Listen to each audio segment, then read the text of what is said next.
ঘাসের ওপর জোড়া ফুল, তার নাম কি গো দিদিরা? একদম ঠিক বলেছেন, তৃণমূল। আর আমরা কিন্তু উপরে ভাসা ফুল হলেও গোড়া শুদ্ধ তুললে পাবে কিন্তু শেকড় শুদ্ধ মূল। আর কথা শেষ হলে তারপরেই কিন্তু ধরবে ভুল। কথা দিয়ে কথা রাখি আমরা, মারি না কিন্তু তাদের মতো গুল। রামকৃষ্ণ পরমহংসদেব বলেন, যত মত তত পথ। আর আমাদের দিদি বলেন, রাস্তায় নামাবো তাদের যারা চড়ছে ওই সোনার রথ। নেতাজি সুভাষচন্দ্র বসু বলেছিলেন, তোমরা আমাকে রক্ত দাও, আমি তোমাদের স্বাধীনতা দেব। আর আমাদের দিদি বলছেন, তোমরা যদি আমার পাশে থাকো, তোমাদের তোমাদের ঠিক রাজ্যে তাদের কাছ থেকে সব ছিটিয়ে নেব। যারা আজ বলছেন কি করছে তোমাদের সরকার, তারাই আবার বলছেন দুয়ারে সরকারের গিয়ে লাইন দিয়ে কুপনটা কাটো, আমি ব্যাগটা নিয়ে যাচ্ছি, ওই চালটাই আমাদের দরকার। যারা আজ বলছেন কি করছে তোমাদের সরকার, তাদের আবার 2 মিনিটে রাস্তায় বাজার যাওয়ার জন্য আমাদের ওই সাইকেলটাই দরকার। যারা বলছে কি করছে তোমাদের সরকার, তাদের আবার খালি পায়ে হাঁটার জন্য ঘরের সামনে পিচে রাস্তাটাই দরকার।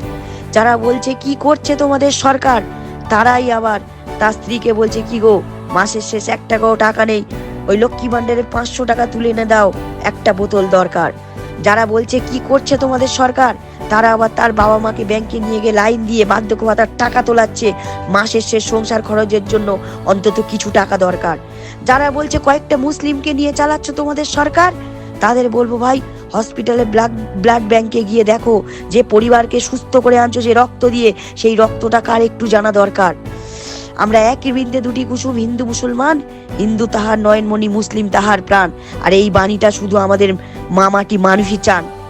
যারা বসে বসে ঘোরাচ্ছ আর ছড়ি, দুদিনের দুনিয়া নিজের সুখ যদি চাইতো আমাদের মা, তাহলে কালো বেল্টের বদলে হাতে পড়তো কিন্তু সোনার ঘড়ি। যারা বসে বসে ঘোরাচ্ছ আর ছড়ি, দুদিনের দুনিয়া নিজের সুখ যদি চাইতো সাদা শাড়ির বদলে, তাহলে পড়তো নাকি সোনা বাঁধানো শাড়ি। আমাদের সরকার ভালো বলে সব ভালো, এটাই সব জেনো। আজ গিয়ে দেখেছো বারিপুর হসপিটালে এখন একটা ছুঁচ পড়লেও সেটা পাবে, এটাই সবাই জেনো। আর এখন বড় রোগের জন্য দূরে যেতে হয় না, দিচ্ছেও কেমো।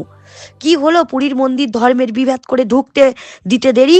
ভগবান কি বলেছে, রাখো আমাকে ধর্মের বিচারে, দেখে এসো দীঘা এখন সব্বার বাড়ি।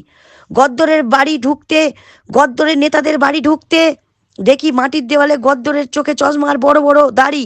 আর আমাদের দিদি কে কোন পার্টি না বিচার করেই ওই মাটির দেওয়ালে ভেঙে দিচ্ছে তাদের আবাস যোজনার বাড়ি। আর বেশি কিছু বলবো না, বললে থাকবে না কোনো কুল।